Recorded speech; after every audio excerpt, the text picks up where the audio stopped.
आज है ना हम लोग है ना स्टार्टिंग से एक बार है ना सारी चीजें रिव्यू करेंगे। ओके, तो स्टार्टिंग से हमारा क्या बूथ मैनेजमेंट कैसे स्टार्ट होगा, कहाँ से होगा, वो हम लोग एक बार स्टार्ट करते हैं, रिव्यू कर लेते हैं। देन फिर उसको आगे बढ़ेंगे। उस अगर जो उसमें जो मैं आपका बताऊंगा उसमें किसी की क्वेरी होगी वो तो एट मोमेंट पे आप मेरे से पूछ सकते हो। You can ask with me. Okay,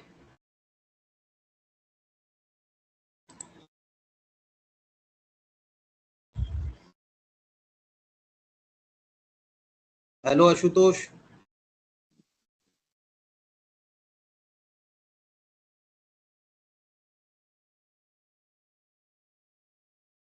hello sir. Hello. After long time आपने सेशन करा है। हाँ सर, एक्चुअली कहीं चला गया था सर, इसीलिए। ओके, आपने बट आपने रिकॉर्डेड सेशन तो सारा रीड आउट किया है ना? जी सर, जी जी, बस कल का रह गया सर, बाकी तो पहले तो कर लिया है। कल का मैं आज कर लूंगा। ओके ओके ओके, आप कर लेना सारे सेशन से एक बार और देख लेना। अब मैं रिपीट कर रहा हूँ सारी चीजें, है ना, एक बार स्टार्टिंग ओके से सर, लेके, ओके। है ना, हम लोग। हाँ, अच्छा, booth structure, what is booth structure?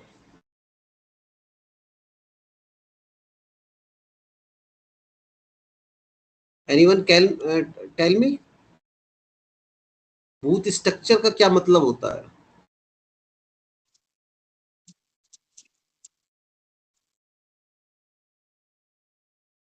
Anyone raise your hand if you know about booth structure, otherwise I will tell you. Okay, I will tell you. Booth structure basically is where booth president we hire the booth agent, sector agent and voter list manager and security team. Okay, right. तो basically देखिए, मैं इसलिए आपसे ये notes में ही से ही question मैं पूछता हूँ आपको, जिससे कि मेरे को पता चल जाए कि आप नोट्स उसको पढ़ते भी हो या नहीं पढ़ते हो, उसको रीड आउट करते हो या नहीं करते हो। आई थिंक निधा ही करती है 5-6 लोगों में से, और कोई शायद रीड आउट नहीं करता, या फिर कोई बोलना नहीं चाहता, सिर्फ सुनना ही चाहता है। देखो, मैं आपको एक चीज क्लियर आपको मैं बता दूं कि पॉलिटिकल मैनेजमेंट है ना, एक बहुत ही ये नहीं है कि 9 to 6 जॉब है आपकी। आप पॉलिटिकल कंसल्टेंसी भी कर रहे हैं, या आप पॉलिटिकल स्ट्रेटजिस्ट है, या एनालिस्ट है, या आप किसी पॉलिटिकल लीडर का के पीए हैं, या उसके उसका इलेक्शन आप मैनेज कर रहे हैं। तो आपको 24/7 अलर्ट रहना पड़ेगा। सोशल मीडिया पे क्या चल रहा है, ठीक है, करंट इशू क्या चल रहा है, तो वो ये इन सारी चीजों का है ना आपको नॉलेज होनी चाहिए। और you have power of leadership. Leadership मतलब मींस पॉलिटिकल लीडरशिप नहीं, आपको टीम की लीडरशिप करनी आना चाहिए, तभी आप पॉलिटिकल मैनेजमेंट कर सकते हो। जो मैंने आपको डिफरेंट डिफरेंट कैटेगरी बताई कि पॉलिटिकल एनालिस्ट और स्ट्रेटजिस्ट, तो ये सब जब तक आप में लीडरशिप की पावर नहीं आएगी ना, तब तक आप है ना कुछ भी इसमें पॉलिटिकल मैनेजमेंट में नहीं कर पाओगे। सिर्फ है ना पॉलिटिकल मैनेजमेंट समझना ही काफी चीजें नहीं होता। सबसे पहले, क्योंकि पॉलिटिकल मैनेजमेंट में आपको है ना नंबर्स ऑफ टीम को मैनेज करना है। मतलब 100 लोग भी हो सकते हैं उसमें, 200 हो सकते हैं, तो उसको आपको मैनेज करना है। तो जब तक आपके पास है ना लीडरशिप नहीं आएगी ना, तो आप उस चीज को नहीं कर पाओगे। देखो, नॉलेज होना और नॉलेज से उस चीज को एग्जीक्यूट करने में डिफरेंस रहता है। कुछ लोग होते हैं उनको बहुत नॉलेज होती है, पर वो कुछ एग्जीक्यूशन उस नॉलेज का नहीं कर पाते हैं। तो वो यूजलेस नॉलेज होगी। तो हमें है ना सारा चीज करना है, पॉलिटिकल मैनेजमेंट भी सीखना है और लीडरशिप भी सीखनी है। लीडरशिप के लिए आपको क्या करना पड़ेगा? लीडरशिप आपको तभी आएगी तब आप बुक्स स्टडी करोगे। डेली आपको 10 से 15 मिनट है ना इस बुक स्टडी जरूर करनी है। अब बिफोर स्लीपिंग टाइम आप है ना 10 से 15 मिनट, कोई भी बहुत सारी बुक्स है, मैं सजेस्ट कर दूंगा आपको। तो आपको 10 से 15 मिनट है ना जरूर स्टडी करनी है। देखिए आप है ना, अच्छा 1 वीक है ना मेरे कहने से आप लोग कर लेना, देन फिर आपको है ना ऑटोमेटिकली है ना आपकी थिंकिंग पावर, आपको एग्जीक्यूशन पावर, आपको धीरे धीरे आपको मतलब खुद फील होगा उस चीज के लिए। देखो मैं अपनी प्रैक्टिकली अपनी चीजें बताता हूँ। देखो पहले मैं बुक्स पढ़ना बहुत मतलब बोरिंग काम समझता था। मैंने यार बुक्स क्या पढ़ना, अपने पास स्मार्टफोन है, लैपटॉप है, सब चीज है, तो हम लोग जो भी नॉलेज है सब इंटरनेट के थ्रू हम लोग ले लेंगे, कोई रिक्वायरमेंट नहीं है पढ़ना, कौन पढ़ेगा, ठीक है। बट जब मैंने बुक्स स्टार्ट किया पढ़ना, तब मेरे को ना ऑटोमेटिकली है ना कॉन्फिडेंस बिल्ड होने लगा मेरे अंदर।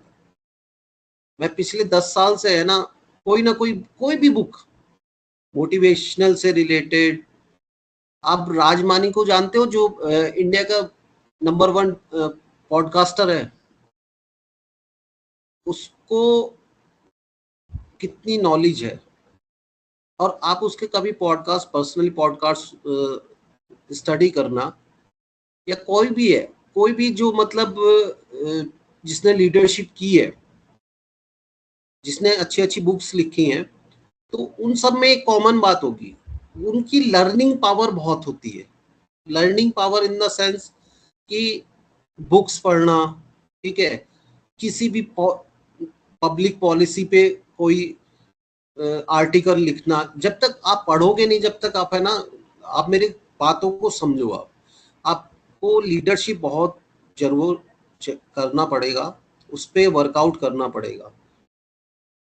तो मेरा आप लोगों को यही सभी को सजेशन यही है कि आप लीडरशिप से रिलेटेड बुक्स जरूर पढ़ें। 1-2 बुक्स आप मंगा लो, आप डेली स्टडी करो उसको, ठीक है।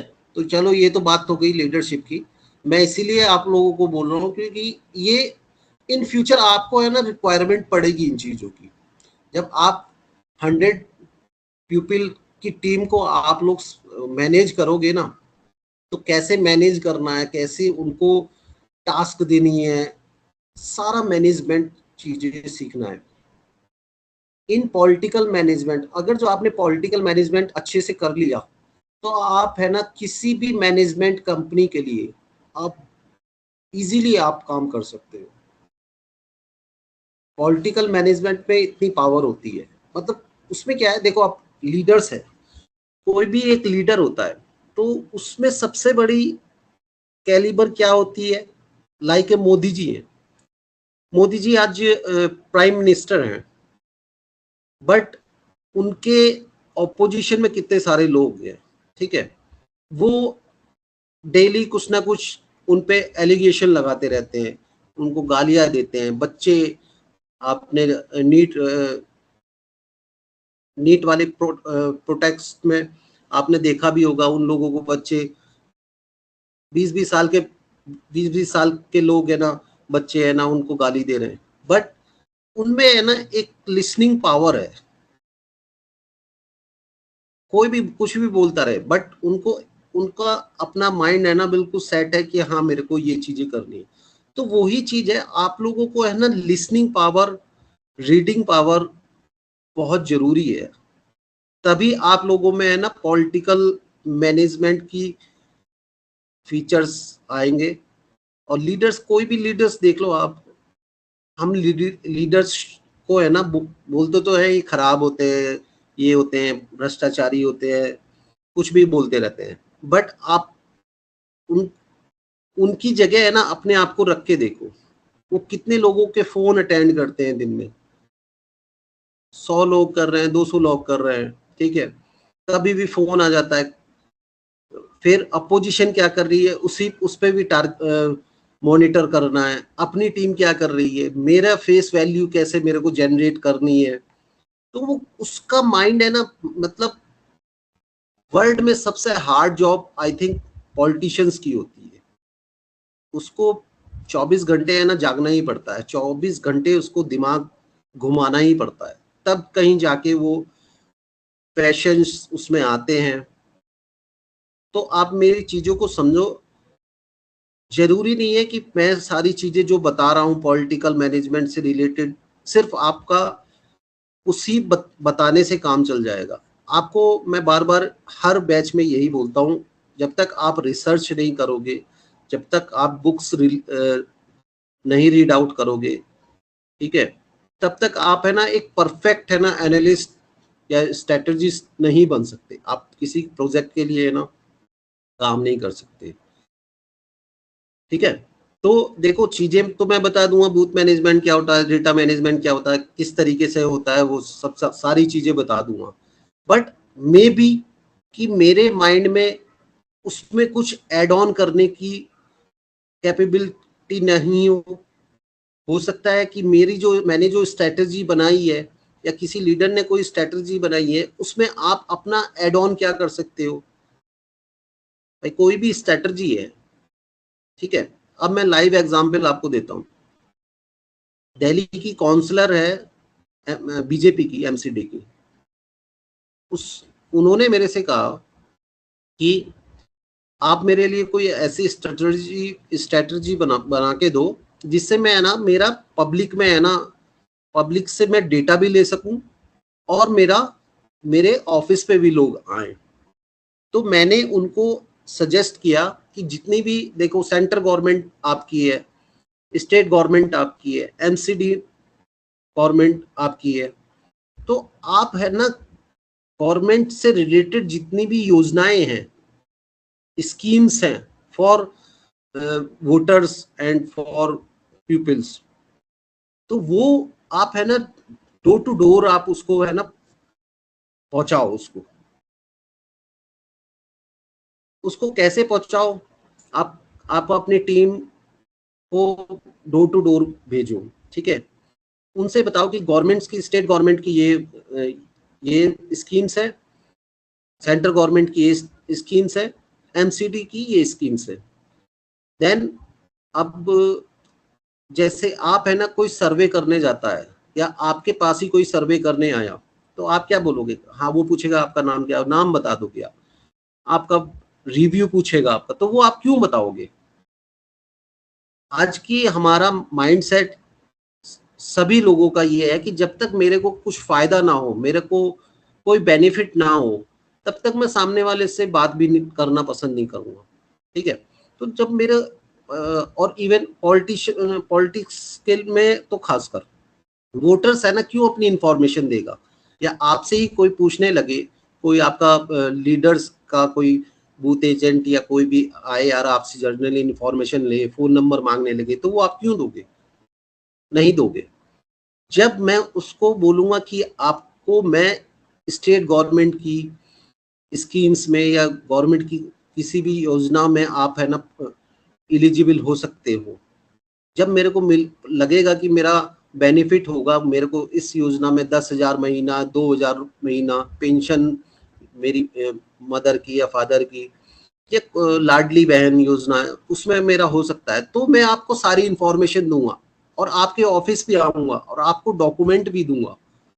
तो आप मेरे कहने का मतलब ये है कि आप स्ट्रेटजी इस तरीके की बनाओ। अब वो और ये स्ट्रेटजी देखो, मैंने जैसे उनको बताया स्ट्रेटजी, तो वो स्ट्रेटजी आप अपोजिशन वाले को तो नहीं बता सकते ना, क्योंकि उसकी गवर्नमेंट ही नहीं है। What my point? भाई उसकी गवर्नमेंट भी नहीं है, वो सेंट्रल गवर्नमेंट की स्कीमों को क्यों प्रमोट करेगा? वो अपने आप को प्रमोट करेगा ना। तो every every state, every assembly have different strategy and every leaders. भाई आपका सोशल वर्किंग, किसी लीडर्स की सोशल वर्किंग बहुत अच्छी है, तो हम उसके लिए ना सोशल वर्किंग से रिलेटेड स्ट्रेटजी बनाएंगे, या किसी आपकी इमेज है ना किसी और डिफरेंट फील्ड में है तो हम उसी से रिलेटेड बनाएंगे। आपका डेवलप लीडर है ना, डेवलपमेंट ने का बहुत अच्छी अच्छी योजनाएं गवर्नमेंट की उसने अपने असेंबली को दी है, तो उससे रिलेटेड हम लोग है ना उसको उसकी इमेज बिल्डिंग करेंगे। Got my point? तो इसी तरीके से है ना, वो चीज आप कब कर सकते हो, वो चीज तब कर सकते हो जब आपके अंदर वो पावर हो। वो पावर कब होगी? देखो, सिर्फ है ना थिंकिंग से ही काम नहीं चलता, उसको एग्जीक्यूशन मोड में जब तक नहीं लाओगे तब तक कुछ नहीं होगा। ओके, तो आप इन चीजों को अपनी लीडरशिप स्ट्रॉन्ग करो, लीडरशिप से रिलेटेड बुक्स रीड आउट करो, ठीक है। और डेली का मैंने आपको बोला हुआ टास्क दिया हुआ है कि आप सेंट्रल गवर्नमेंट की, स्टेट के लीडर्स की प्रोफाइल्स जरूर चेक करो कि उन्होंने वो क्या उनका स्ट्रेटजी चल रही है, किस इशू पे वो लोग स्टेटमेंट दे रहे हैं, क्या करंट हमारा अफेयर चल रहा है। तो ये सारी चीजें आपको रिसर्च करनी पड़ेगी, सिर्फ उसी से काम नहीं चलेगा। मैंने आपको चीजें बता दी, आपने सुन ली, सेशन सुन लिया, दैट्स इट, तो उससे काम नहीं चलेगा। अब आपको करना है तो बहुत अच्छे लेवल से करो। जो लीडर, कोई किसी लीडर्स के लिए आप प्रोजेक्ट आपको उसका हैंडल करो, आप उसके लिए कुछ वर्कआउट करो, तो देन वो आपको प्रमोट करे। इट्स मीन्स आपको लीडर की इमेज ब्रांड तो करना ही करना है, उसके साथ साथ अपनी लीडर अपनी ब्रांडिंग भी करनी है, अपनी फेस वैल्यू बनानी है। ओके, तो ये चीज मेरे को मेरी समझ गए ना आप सब लोग? Ashutosh? Yes sir, yes sir. Okay, तो इन चीजों पे आप वर्कआउट करो, ठीक है। और इससे रिलेटेड कोई आपको किसी भी तरीके से की क्वेरी हो तो आप मेरे से पूछ सकते हो। बुक्स से रिलेटेड अगर जो कोई पूछना है तो वो भी आप मेरे से पूछ सकते हो। अक्षय, तो ये अक्षय, प्रवीण जी, मैं आप सभी के लिए बोल रहा हूँ, तो ये थोड़ा चीज है ना, इस पे थोड़ा सा कॉन्सेंट्रेट करो।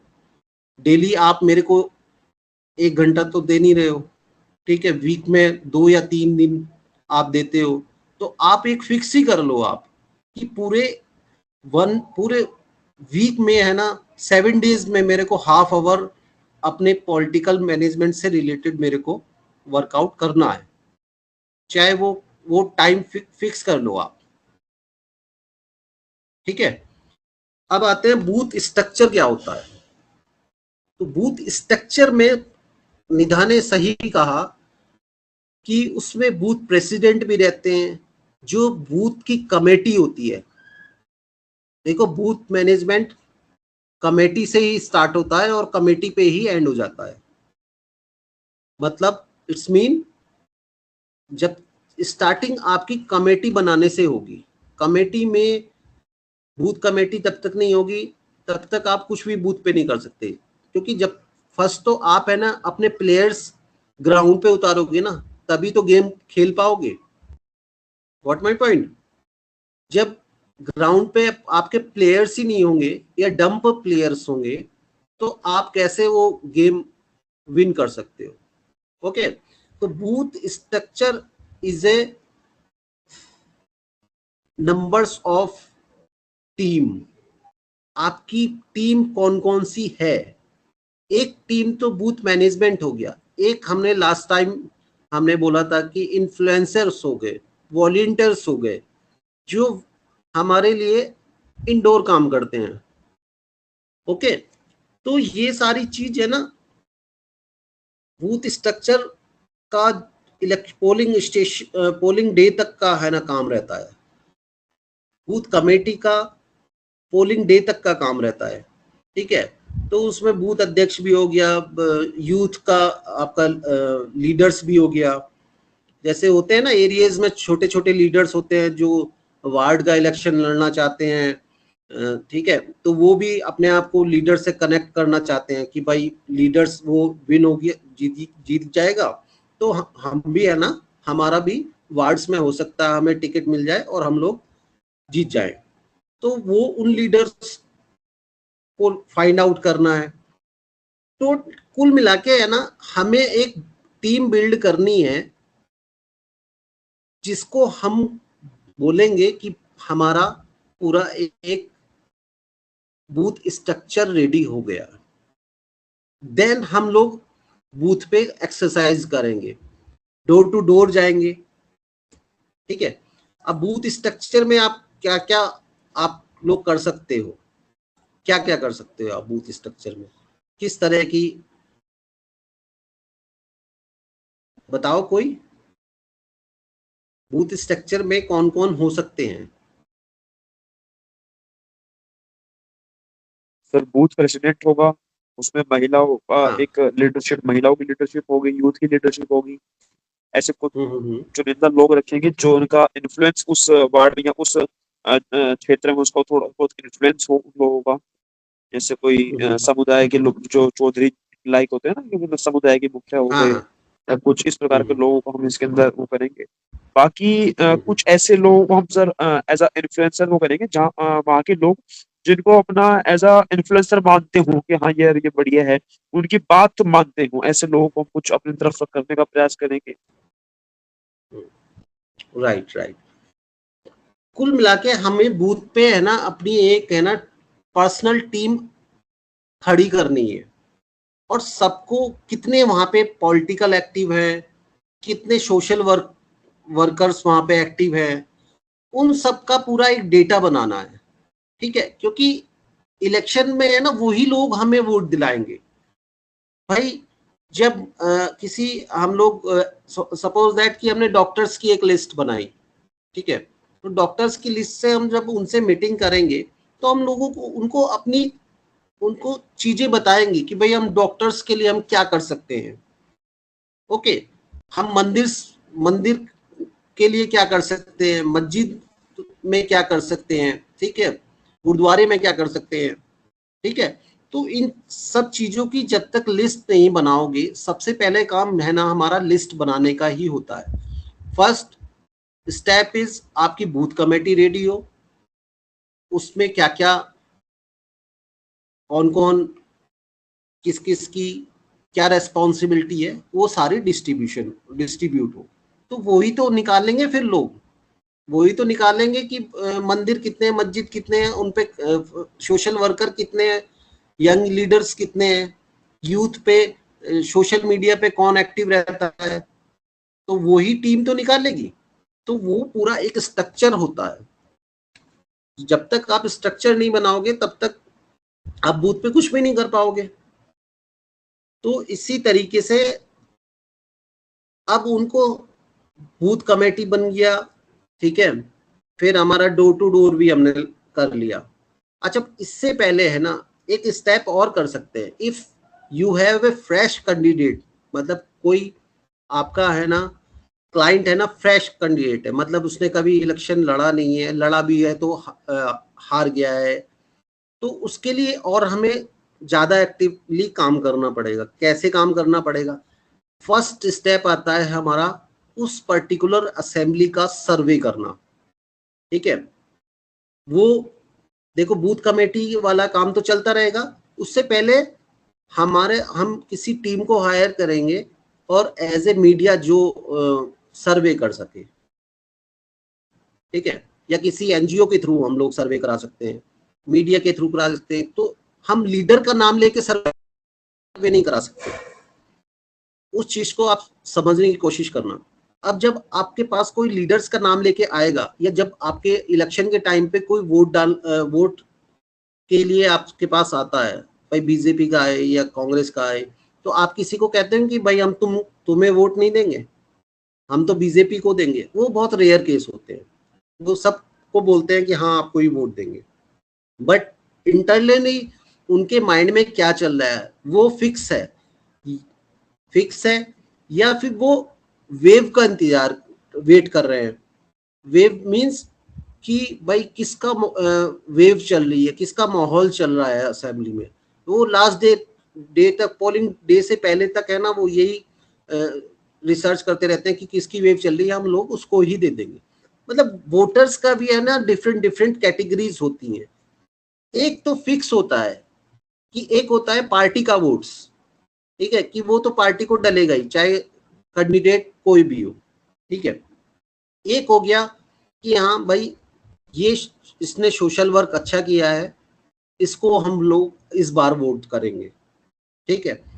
एक हो गया कि भाई ये आपने कि सॉरी, एक एक कैंडिडेट वो हो गया जिसको पार्टी ने बहुत ज्यादा हाईलाइट कर दिया हो, ठीक है, पार्टी ने सोशल वर्क, मतलब वहां के एरिया के लोगों ने बहुत ज्यादा उसको हाईलाइट कर दिया, ठीक है, कि भाई हम लोग ये खड़ा होगा तो हम इसी को वोट देंगे, चाहे वो किसी पार्टी से भी खड़ा हो, ठीक है। तो वो इमेज ब्रांडिंग वाला हो गया, जिसकी इमेज ब्रांड हुई होगी वो उसी को वोट कर देंगे। देन लास्ट आता है फिर वेव। भाई वोट, उस असेंबली की वेव क्या चल रहा है, मतलब यार लोगों को ये, कुछ लोग ऐसे होते हैं ना यार, देखते हैं किसका माहौल चल रहा है उसी को फिर वोट दे देते हैं, वो कोई फिक्स वोटर नहीं होता है। तो ये चीज भी हम लोग है ना बूथ मैनेजमेंट में करते हैं कि वो हमें फाइंड आउट करने होते हैं कि वो लोग कौन है।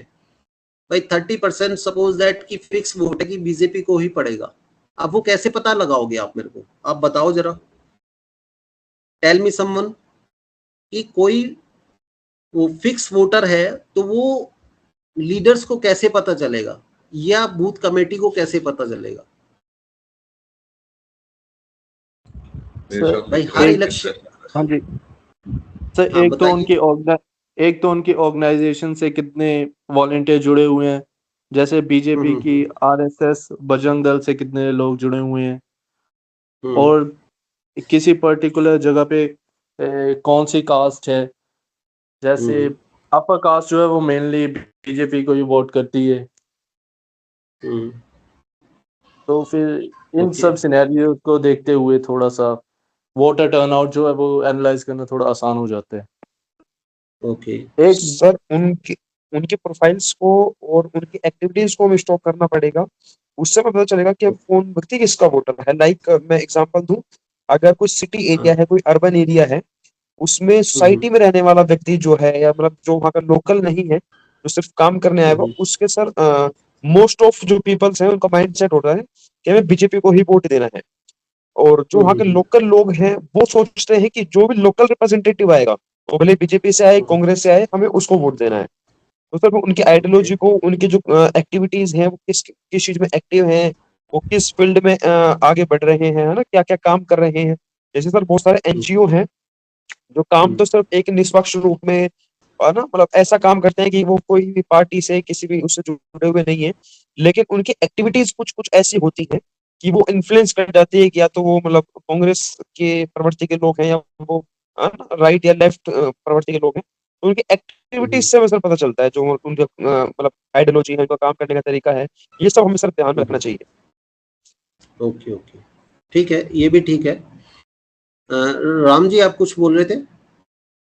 Yeah, see, some parties have active mechanism of surveys, not direct surveys. Hmm They manage some teams who will continuously check the feedback of various people, the geographical location or demographics. Based on the feedbacks, they will get input. Yeah. See, we have many changes. Sir. So suppose there's a price rise or any fuel rise. These NGOs will actively work at grassroots level. What is the decisions we are making? How it's impacting to the particular group or demographic? So we have such a they have developed such a mechanism that will give the proper regular feedback, so that they can manage. They have the checklist. Yeah, I have taken this decision. What is impact? Who is impacting? Who is not impacting? So everyone they have the checklist. So every regular feedback. So once the based on checklist and different parameters, they come to conclusion that yeah, this group will vote us under any circumstances. That is one way. And second way is worst case scenario and best case scenario. Like when the elections are very much um, very badly done. So what is the party? What is the group that we have backed us? Okay. And when we are doing extremely well, even then also we'll get to know which group is not accepting us. So we'll get to conclude that who is standing behind us, who is opposing us. So I feel that a regular feedback system need not be directly, but to various other channels. So they will manage they can get the pulse of the people. Yes. Right. Nida? These days, before the election, they are doing an online poll on Reels, Instagram, and or other platforms. So it is also another way that the volunteers before the election they got to know that how many poll are going to which party and candidate. Okay and Shobhit आप बताओ कुछ उसके बारे में sir. जैसे election के time पे एक फिक्स वोटर होता है ना कि हाँ कोई भी कैंडिडेट खड़ा हो जाए, बट वोट है ना एक फिक्स रहता है कि इस पार्टी को ही मिलेगा, कांग्रेस को मिलेगा या बीजेपी को मिलेगा, तो वो उसका रीजन क्या होता है? मतलब उसको कैसे फाइंड आउट, उसको फाइंड आउट कैसे करोगे आप कि हाँ ये इतना परसेंटेज फिक्स वोटर है, वो कैसे फाइंड आउट करोगे आप? उसमें हर पार्टी का अलग अलग कैडर वोट होता है ना, जैसे बीएसपी का है कुछ एससी में कुछ कैटेगरी, जैसे बीजेपी का है उसमें कुछ अपर कास्ट हैं, जैसे ब्राह्मण हो गए, त्यागी, वैश्य है, जैसे समाजवादी है उसमें मुस्लिम्स हो गए और यादव वोट बैंक हो गया, जैसे राष्ट्रीय लोकदल हो गया उसमें जाट हो गया, कुछ पर्टिकुलर वोटर उसका बेस वोटर पार्टी का। उसमें जो 1 से 2% होता है स्विंग वोटर्स होता है। स्विंग क्या होता है, जैसे कैंडिडेट की हवा बन रही है किसी की, मतलब लहर बन रही है, उन्हें लगता है कि ये मुद्दे हमारे कुछ मुद्दे जुड़ के ये कर सकता है, तो 1 से 2% फ्लाई होकर उसके पक्ष में पड़ जाता है, जो चेंज हो जाता है। और बाकी कैंडिडेट की अपनी जो होता है, अपनी टीम होती है, अपने पर्सनल संबंध होते हैं, जितने मतलब अपनी टीम है तो उस हिसाब से लोग बना लेते हैं अपना अपना, कुछ पार्टी से अलग भी वोट जाता है, यानी कि कोई वोटर तो है बीजेपी का लेकिन संबंध अच्छे हैं, 10 वोट है तो 1-2 वोट या 2-4 वोट कुछ परसेंटेज व्यक्तिगत संबंध में विधायक के इलेक्शन में या किसी भी इलेक्शन में ले जाए। ठीक है जी। Okay, Praveen ji, Reddy ji? Yes, actually, the percentage of favor voters and favor voters basically we get it from the local leaders, so who are actively in the ward area. So whoever their ward leaders, so we will be getting the actual percentage of who is favor voters to our party and who is not favor to our party. We get it from there, and basing on that we take the decision.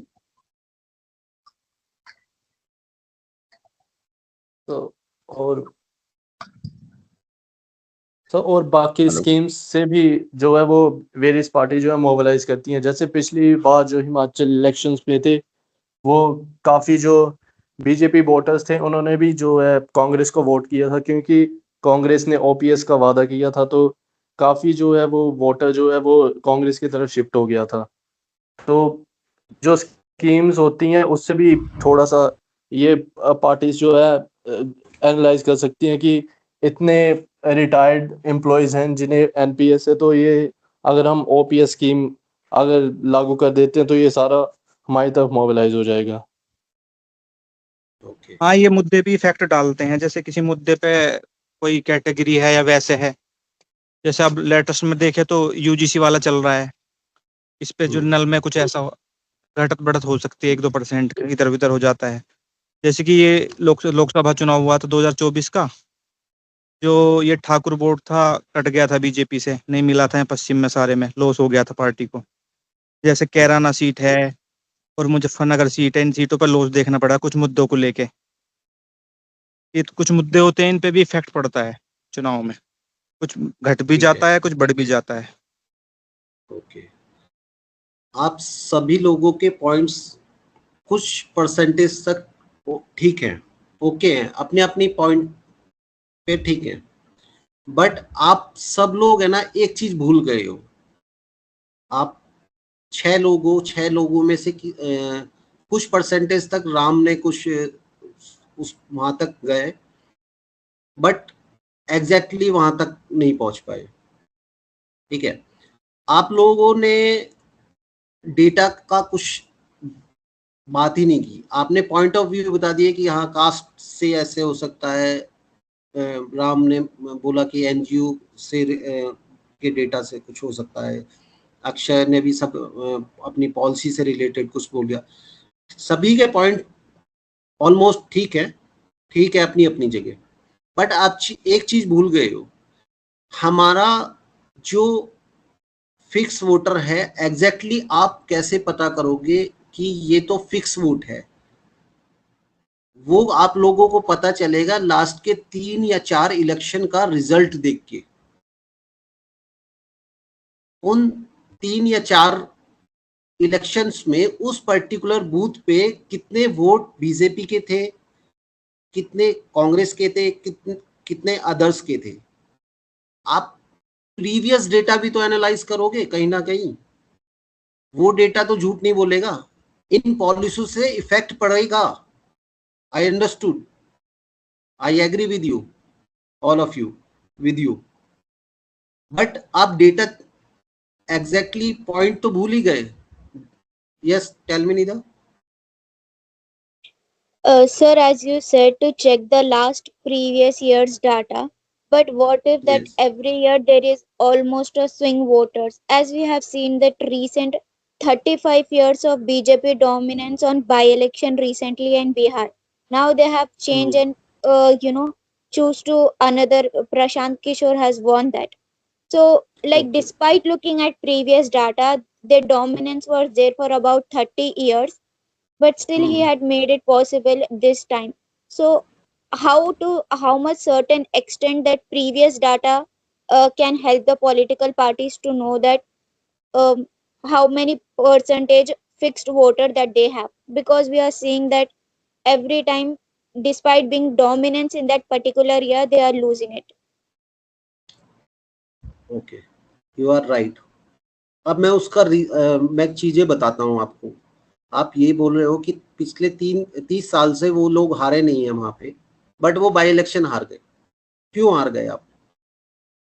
आपने उस पे कुछ analyse किया कि क्यों हारे वो लोग?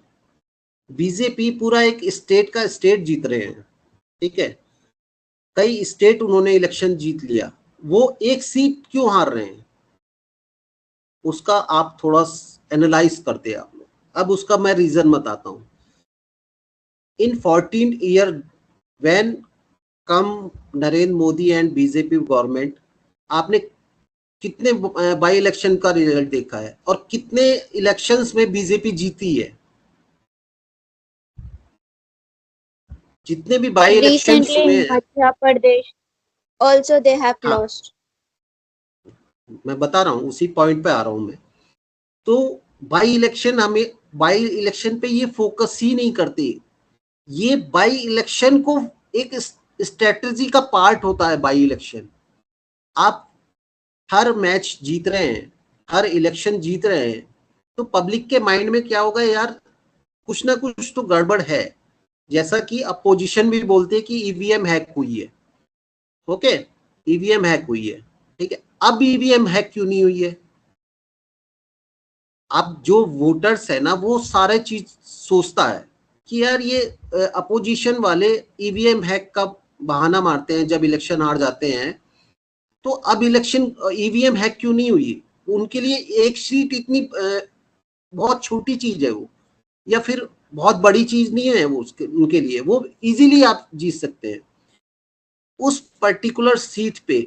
मतलब बीजेपी प्रेसिडेंट की वो, आई थिंक जब से वो सीट डिक्लेयर हुई है ना, वो असेंबली बनी है, तब से उसके फादर 25-30 साल से वो थे और 25-30 साल से ये थे। मतलब जब से वो असेंबली बनी होगी तब से इन्हीं के पास है वो सीट, ठीक है। इतनी, और वो भी प्रेसिडेंट, बीजेपी का प्रेसिडेंट वो सीट लूज कर जाएगा। It's a strategy part. वो बाई इलेक्शन, हर इलेक्शन कोई भी उठा के देख लो इन 14 साल में, वो हर इलेक्शन हारते ही हारते हैं। सिर्फ जैसे सपोज दैट कि 3 सीट, यहाँ पे 3 सीटों पे इलेक्शन हुआ तो वो सिर्फ 1 सीट पे जीते, वो जानबूझ के हारते हैं लोगों का माइंड कन्वर्ट करने के लिए।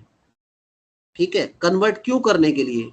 जब आप बोलोगे या कि यार बीजेपी तो यार हमेशा जीती रही है, हर जगह जहां भी उनका कैंडिडेट खड़ा होता है, कोई भी खड़ा होता है वो जीत जाता है बड़े इजीली।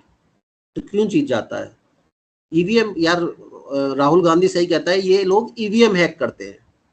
ठीक है, सेकंड थिंग, वो है ना वोटर्स का माइंड है ना वॉश आउट कर लेते हैं। आप है ना, अब आपको पता है जो उन्होंने लीडर्स, जो वहां पे कैंडिडेट खड़ा किया था बिहार में, वो है ना बिल्कुल फ्रेश कैंडिडेट था। इट्स मीन वो है ना वार्ड का इलेक्शन भी नहीं जीत सकता। आपने कभी उसका इंटरव्यू देखा इलेक्शन में? नहीं देखा होगा। कहीं वो फोकस हुआ? नहीं हुआ। वो डमी कैंडिडेट खड़ा किया था इन्होंने। ये एक स्ट्रेटजी पार्ट है। अब आप नेक्स्ट इलेक्शन देखना, कोई भी इलेक्शन होगा, अब सबसे पहले गोवा का आएगा, फिर यूपी का आएगा, उत्तराखंड, पंजाब, यहाँ पे सबका आएगा। आप इन इलेक्शंस में देखना कौन जीतेगा। 7 स्टेट में इलेक्शंस हैं, 7 में से 5 स्टेट में ये लोग जीतेंगे। तो क्यों, कैसे जीतेंगे? हमेशा है ना, कभी भी अगर जो वहां से है ना कोई भी एक बड़ा लीडर वहां से उस सीट से खड़ा हो जाता, वो रिकॉर्ड वोटों से है ना जीतता। तो मेरे कहने का मतलब ये है निदा कि ये एक स्ट्रेटजी पार्ट होता है। आप अयोध्या लोकसभा इलेक्शन हार गए, क्यों हार गए? वहां तो आपने मंदिर बनाया था, तो क्यों लोगों ने आपको हरा दिया? तो ये सब चीजें है ना, ये एक स्ट्रेटजी पार्ट होता है।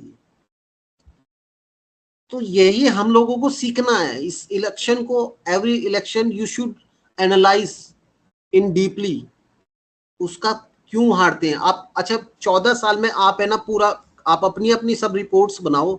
14 साल में जितने भी बाई इलेक्शन हुए, ये लोग कितने सीट्स जीते और कितने सीट्स हारे ये लोग। ठीक है, उसका एनालाइज करना, फिर आप मेरे को नेक्स्ट सेशन में बताना इफ आई रॉन्ग। Okay. ठीक है, Okay. जितने भी 14 साल में बाई इलेक्शंस हुए हैं, आप सबका रिजल्ट देखना। मोस्टली ये हारते ही हैं।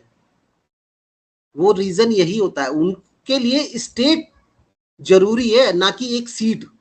एक सीट हार के वो स्टेट जीत रहे हैं, तो उनके लिए उससे बेटर क्या रहेगा? इस बात से मेरी कौन कौन एग्री है पहले, और यह कौन कौन को लगता है कि हाँ ये सही है चीजें?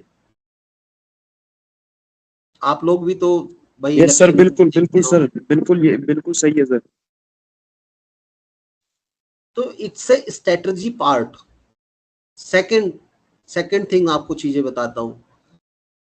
राम मंदिर का है ना चंदा चोर वाला इशू उठा, बहुत उठा। कितना उठा? आप टीवी खोल के देखो, राम मंदिर में चोरी हुई, संपत राय से ये पूछा, ये इंक्वायरी बैठेगी, सीबीआई इंक्वायरी बैठेगी। पूरा दिन टीवी पे संपत राय, चंपत राय और राम मंदिर। ठीक है, अब क्या होता है, उस इशू को बीजेपी को दबाने के लिए क्या किया उन्होंने? ठीक है,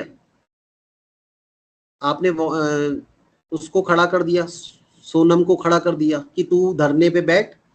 इधर आ गया वो कांग्रेस पार्टी का कि भाई, उसने क्या, कांग्रेस पार्टी के दीपक ने क्या सोचा कि वांचुक धरने पे बैठ गया है, तो इसके बिहाफ पे मैं है ना अपनी दुकान भी चला लूंगा, मतलब मैं अपना पॉलिटिकल बेनिफिट ले लूंगा। ठीक है, अब वांचुक कहाँ गया? क्यों उसने अनशन तोड़ दिया? उसको समझा दिया था ना पहले कि तू इतना इस तरीके से। It's also strategy part. अब जितने दिन नीट का नीट्स वाला इशू चला, उतने उस टाइम, उस ड्यूरिंग टाइम में आपने कभी राम मंदिर की को एक छोटी सी भी न्यूज देखी होगी?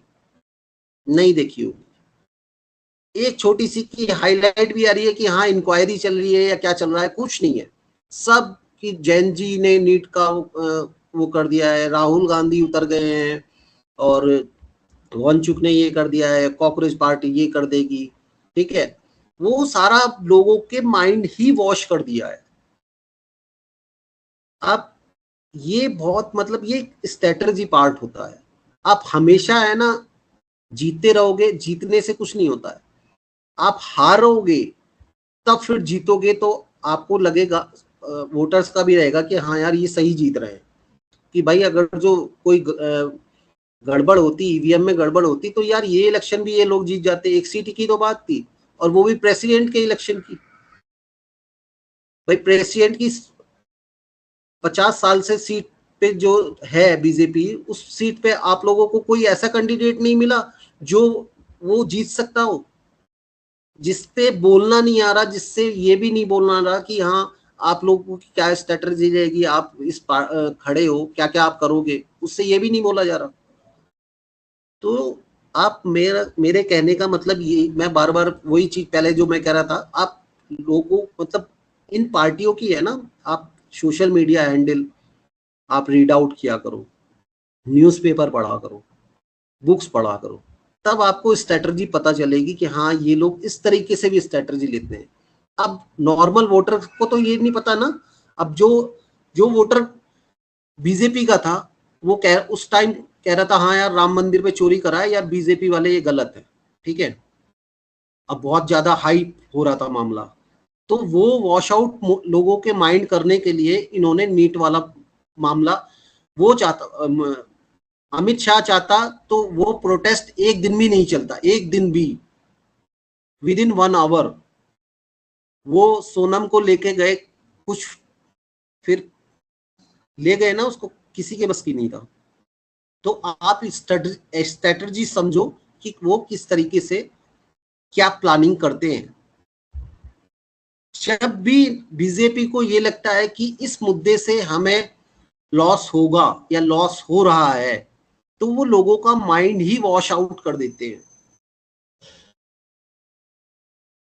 अब जैसे यूजीसी का एक इशू चला था, उसमें स्वर्ण, इनका कैडर वोटर कौन है? स्वर्ण मतलब जनरल कास्ट, जनरल कास्ट में ब्राह्मण, बनिए, ठीक है, इस तरीके के ये लोग आते हैं।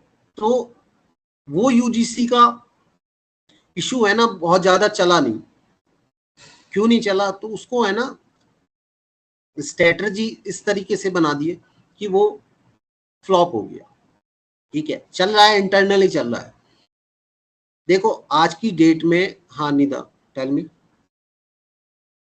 Sir, how to identify the core voters from one constituency where every year there is no permanent voter, where every year the voter choose to the another party, another candidates.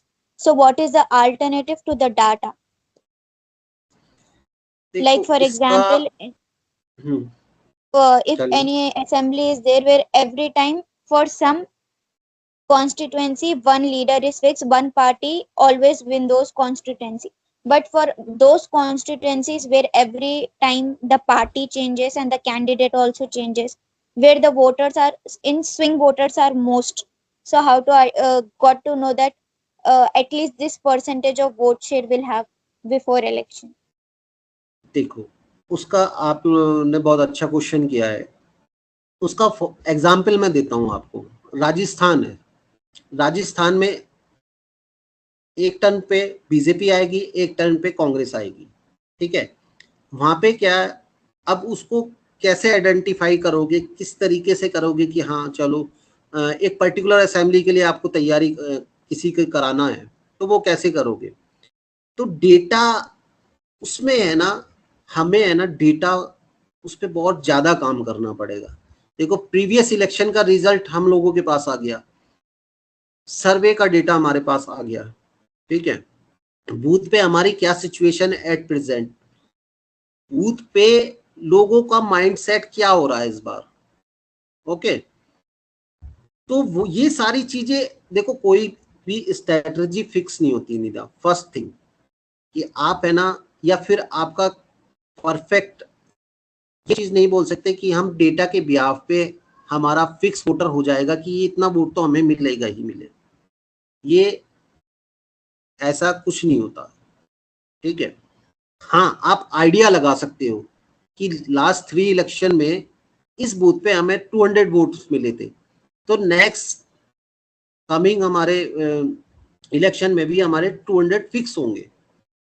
ठीक है, उससे आइडिया आपको लगता है कि जहां पे आपको 200 वोट लास्ट टाइम मिले थे, या फिर कहीं तो और कहीं आपको 50 वोट मिले थे, तो वहां पे देखो, मैं अभी आपको पहले डेटा दिखाता हूँ किस तरीके से आप लोग है ना प्रीवियस इलेक्शन का डेटा आप रीच आउट करोगे, कैसे देखोगे उसका, कैसे उसको स्ट्रक्चर उसका रहेगा, और कैसे उस पे फॉलो या उसको इस पे स्ट्रेटजी बनाओगे। Wait a minute, I will show you.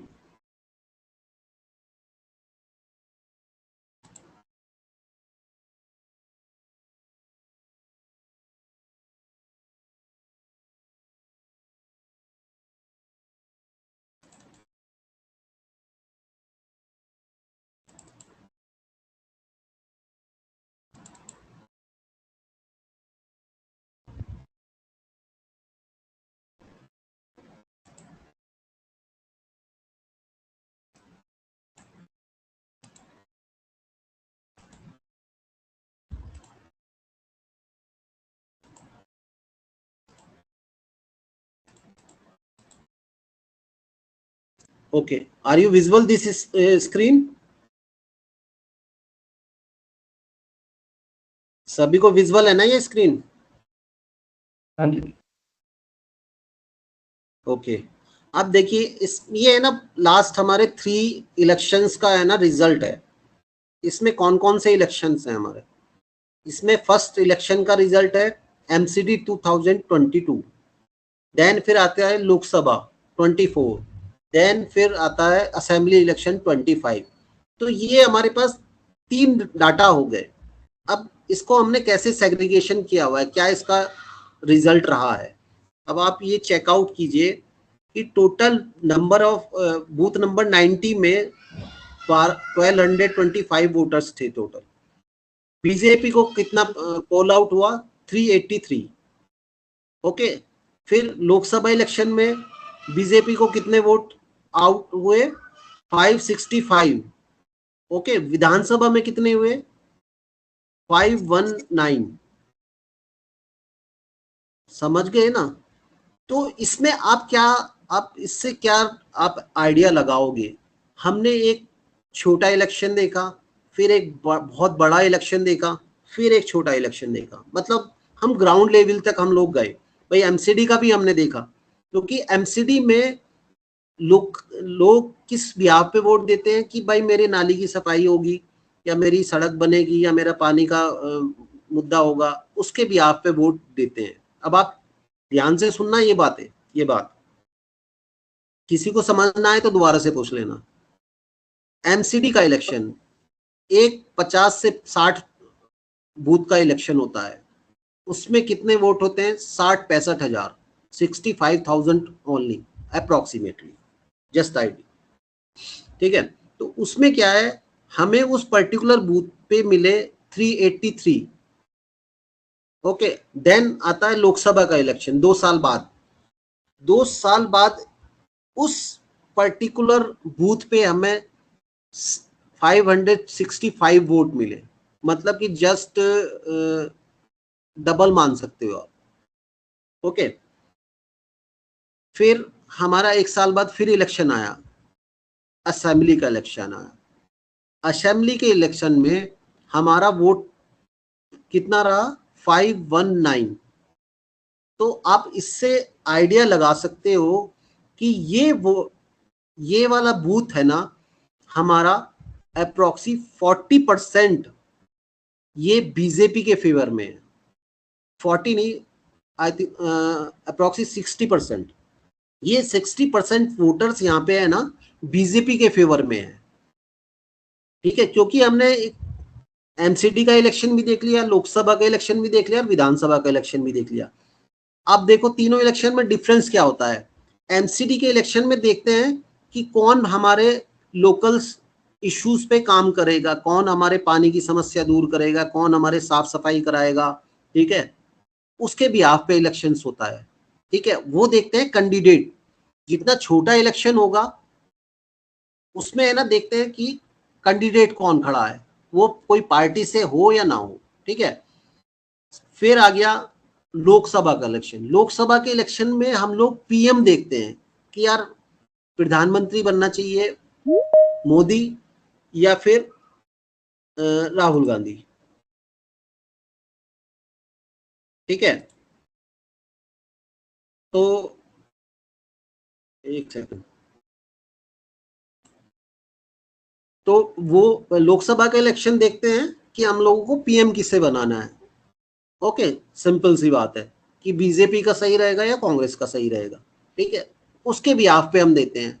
वो कौन खड़ा है वो कोई उनको मतलब नहीं है, उनको सिर्फ पीएम से मतलब है कि ये पीएम बनेगा, इसके लिए हम लोग वोट करेंगे और ये पार्टी अच्छी है, बीजेपी पार्टी अच्छी है इसीलिए इनका पीएम होना चाहिए, या कांग्रेस अच्छी है तो इसका पीएम होना चाहिए। तो लोकसभा का इलेक्शन होता है, डिपेंड करता है कि वो किस पार्टी को, पार्टी के बिहाफ पे। ठीक है, देन फिर असेंबली के इलेक्शन पे आते। असेंबली का इलेक्शन होता है कैंडिडेट कौन खड़ा है, उस पर्टिकुलर कैंडिडेट वो किस पार्टी से खड़ा है, कौन कैंडिडेट खड़ा है। तो तीनों इलेक्शन डिफरेंट होते हैं, बट तीनों इलेक्शन डिफरेंट है, बट सेम थिंग क्या है यहाँ पे, एक सेम थिंग क्या है इसमें मेरे को बताओ। सेम थिंग है यहाँ पे, हमारा बीजेपी का 60% वोटर है इस पर्टिकुलर बूथ पे। ये हमारा एक एनालाइज हो गया डाटा के थ्रू। ओके, कुछ परसेंटेज हमारा एनालाइज फिक्स हो गया ये कि ये पर्टिकुलर बूथ है ना बीजेपी का है। देन हमारी ग्राउंड लेवल पे भी टीम काम करती है, वो भी पब्लिक बाइट लेती है, लोगों के व्यूज लेती है। ठीक है, एनजीओ के थ्रू हम लोग व्यूज लेते हैं, सर्वे के थ्रू व्यूज लेते हैं। तो मतलब डिफरेंट डिफरेंट टाइप की हम लोग है वहां पे एक्टिविटीज करते हैं। तो हमारा फिर हम फाइनलाइज करते हैं कि हमारा अगर जो वोटर्स का मूड चेंज भी हुआ तो हमारा एटलीस्ट 50% वोट है ना हमारा उस पर्टिकुलर बूथ पे फिक्स है। अब हमें 30% वोट पे काम करना है। ठीक है, उसको इंक्रीज करना है, और 40% 50% है अपना, अब उसको इंक्रीज करना है। तो उस पे वहां पे क्या होगा, स्ट्रेटेजी डिफरेंट हो जाएगी। डिफरेंट क्या होगी, हम लोगों को और बताएंगे कि देखिए यहाँ पे ये इस टर्म में ये योजना नहीं मिल पाई थी, ये स्कीम नहीं हो पाई थी, बट आने वाले टर्म में हम इसको अपडेट कर देंगे, इस इशू पे हम लोग काम कर लेंगे। ठीक है, क्योंकि वहां पे आपकी मेजोरिटी है। ठीक है, ये मेरा पॉइंट समझ गए ना, डिफरेंस समझ गए ना तीनों इलेक्शंस का। पहले ये बताओ आप लोग। Yes yes sir. ठीक है ना। हाँ जी सर। हाँ, तो अब इलेक्शन डिफरेंट है और रिजल्ट सिमिलर है। रिजल्ट तो सब बीजेपी के फेवर में ही है, हम एक पर्टिकुलर बूथ की बात कर रहे हैं। ठीक है, तो इसी तरीके से उस बूथ की स्ट्रेटजी बनाई जाती है। तो आप, ये हमारा एक तरीके से 80% हमारा श्योरिटी रहती है। फिर आप सब लोगों ने जितना भी चीजें बताई वो पॉइंट अपनी अपनी जगह फिट है। ठीक है, वो चीजें इफेक्ट करती हैं। स्विंग वोटर को आप छोड़ दो, स्विंग वोटर भी आपको, स्विंग परसेंटेज अलग कर दो आप। ठीक है, बट हमें जो फिक्स वोटर है, फिक्स परसेंटेज हमारा कितना है नेशनल पार्टी का, वो कितना निकालना है पहले। ठीक है, फिक्स वोटर्स आपने डेटा एनालाइज करके है ना निकाल लिया। देन हमारा जो आप सब लोगों ने इतना सारा चीजें बताया उस पर डिपेंड करता है, सब लोगों के रिव्यूज लेना, डेटा आना, उसके बाद डिपेंड फाइनलाइज करेंगे कि हम इस बूथ पे हमारा इतना परसेंटेज वोट होगा।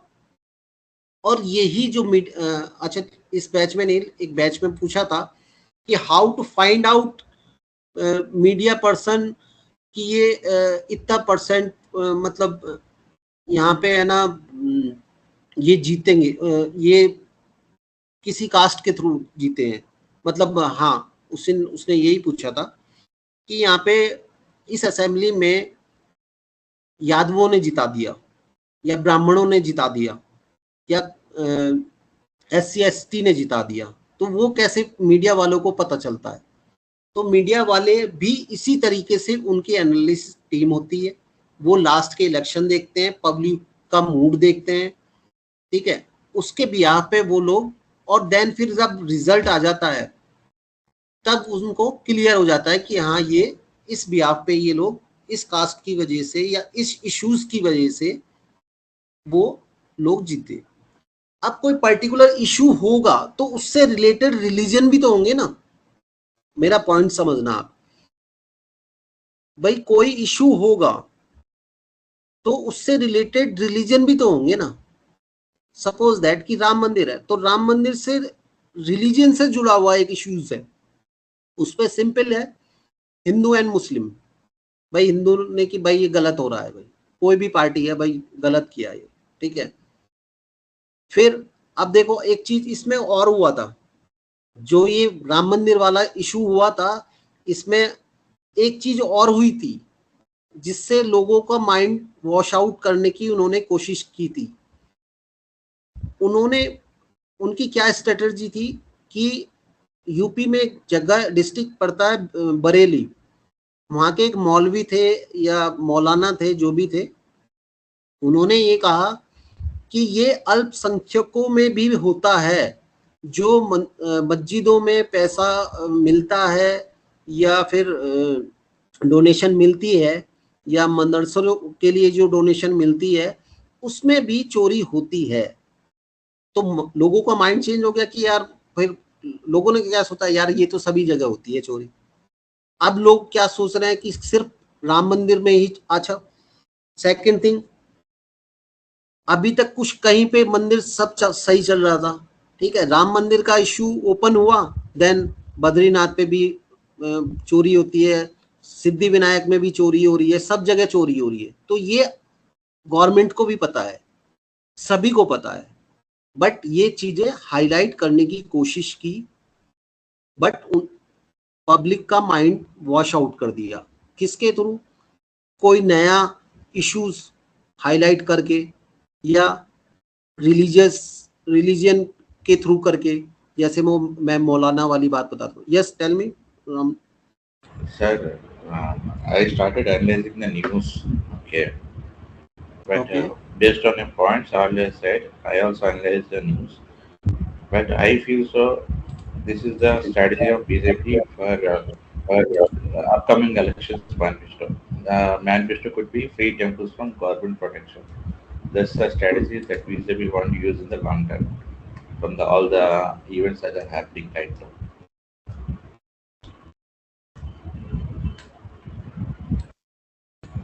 Like we can do the analysis like this, like what is the strategy based on the news and what they come and what we can provide them. But I feel that the strategy is like BJP long term next term manifesto would be free temples from government program. For that only it is building this ground, I will say. Correct me if I'm wrong. Okay, तो ये आप इन चीजों से देखो, आपने ये सब है ना, स्ट्रेटजी का खेल होता है। मैं पॉलिटिकल मैनेजमेंट में आपको स्ट्रेटजी ही और डेटा ही जिताता है, बूथ मैनेजमेंट जिताता है आपको। आप सोशल मीडिया पे कितने भी हाइप हो जाओ, उससे इलेक्शन नहीं जीत सकते। आपको डेटा के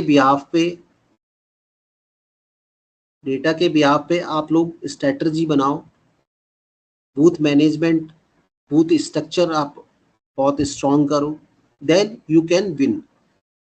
तो मेरा बोलने का मतलब ये है कि जब आप किसी के लिए भी काम करो या किसी से भी पॉलिटिकल मैनेजमेंट से रिलेटेड कोई बात करते हो आप, तो आप या फिर आपकी किसी से डिबेट होती है या आप किसी को प्रेजेंटेशन देने जा रहे हो, तो every leader said I have strong team, I have strong team, I have strong team. आप सिंपल उससे एक क्वेश्चन पूछो कि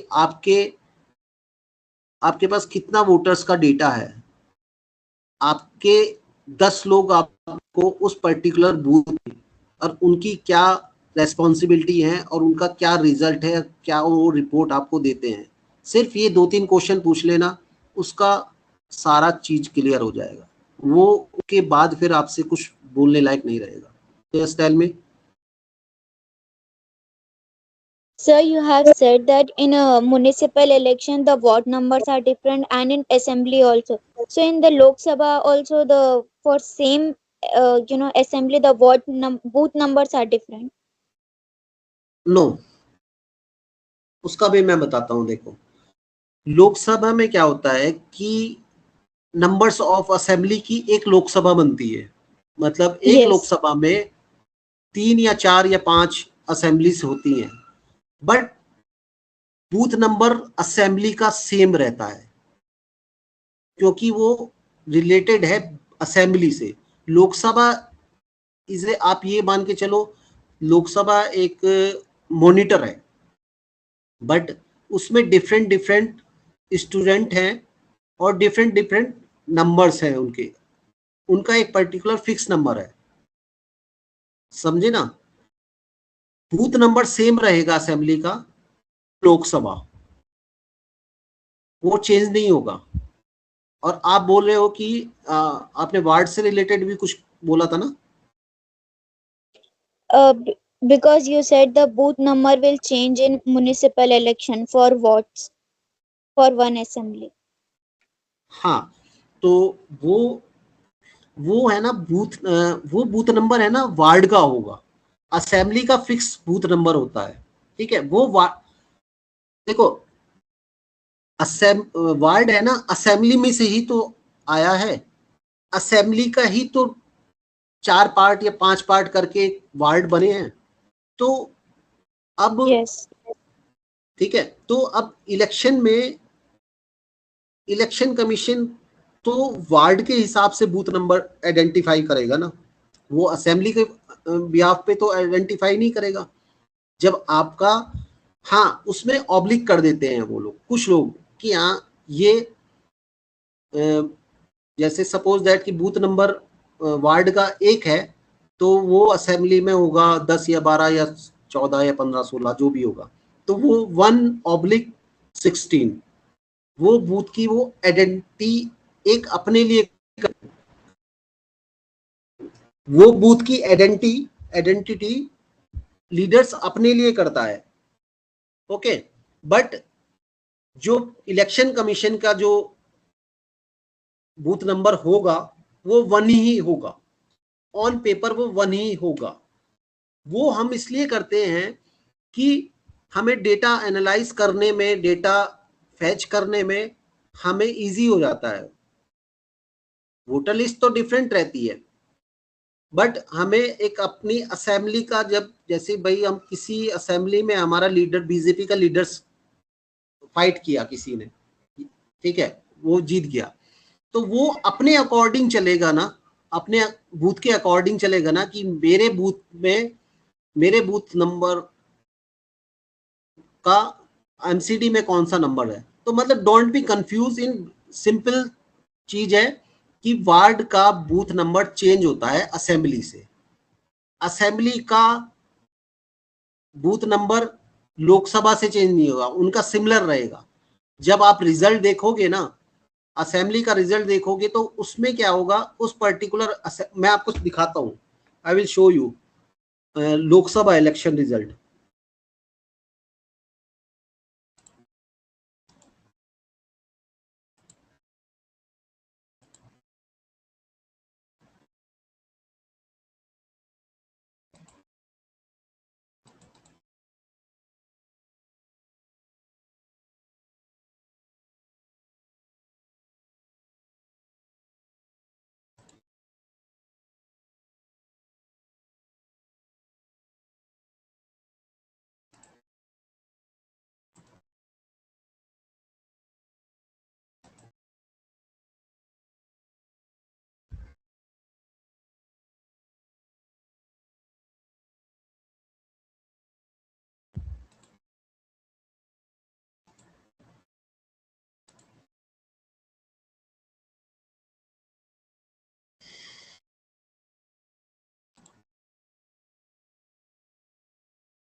ओके, अभी वो फाइल एक्चुअली मेरे को मिल नहीं रही है।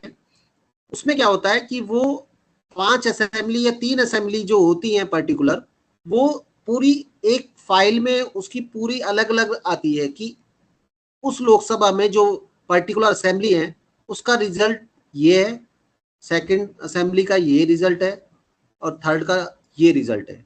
तो लोकसभा में वो असेंबली का ही बूथ नंबर बोला जाता है, मतलब वो असेंबली के बिहाफ पे ही होता है।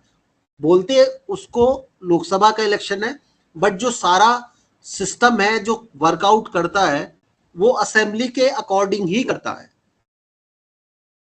समझ गए ना मेरा पॉइंट?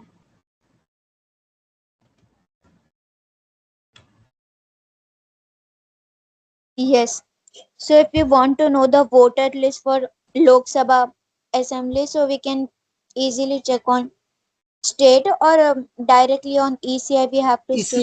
ECI आपको है ना डिफरेंट, देखो जितनी भी उस असेंबली का आती हैं, जितनी भी असेंबली उस पर्टिकुलर लोकसभा में आती है, उनका डिफरेंट डाउनलोड करना पड़ेगा।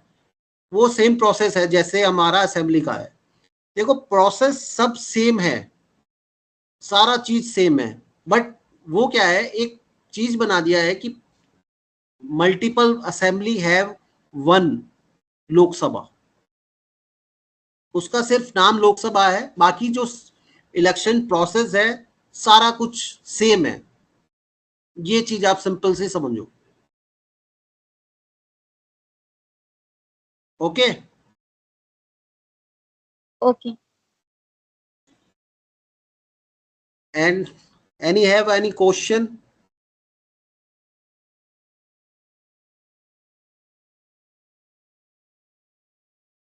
किसी को आज सेशन से रिलेटेड आपको कोई किसी को कोई डाउट या किसी को कोई question, then you can ask.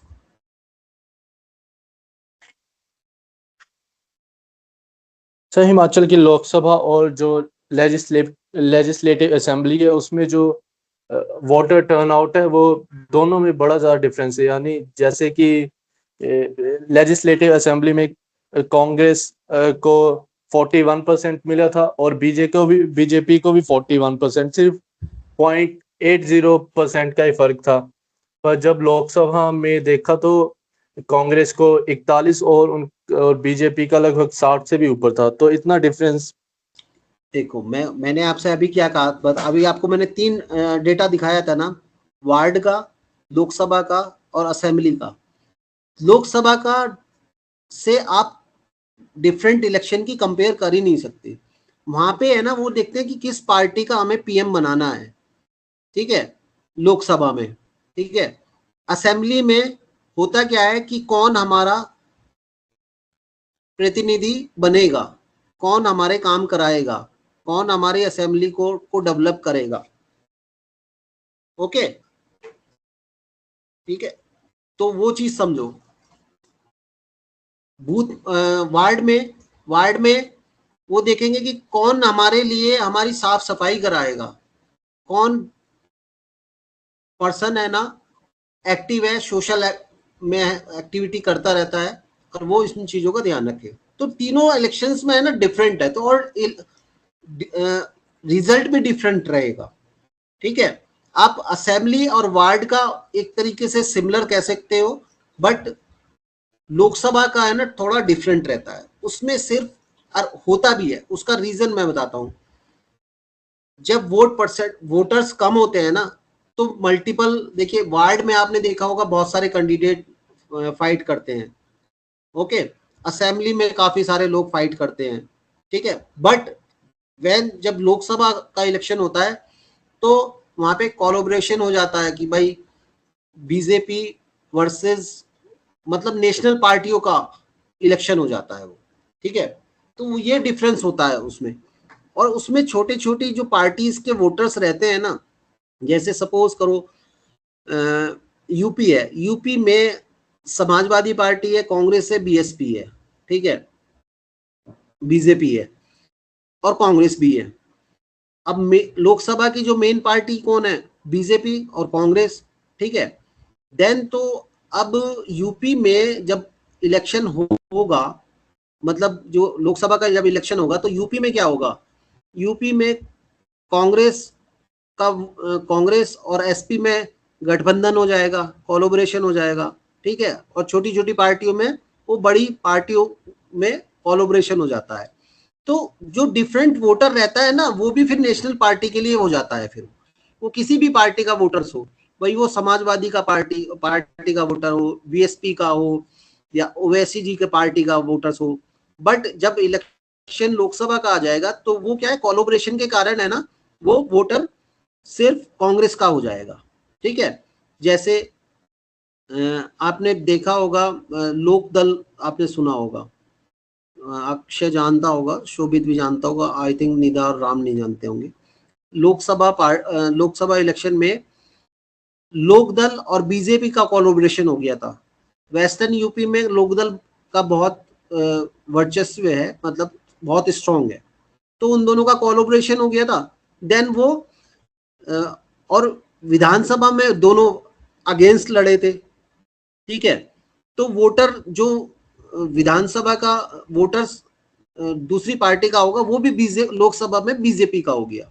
तो डिफरेंस हो जाता है इसमें, मतलब लोकसभा के इलेक्शन में और अदर इलेक्शन में डिफरेंस हो जाता है। Every election have different category, तो वो चीजों को आप समझो।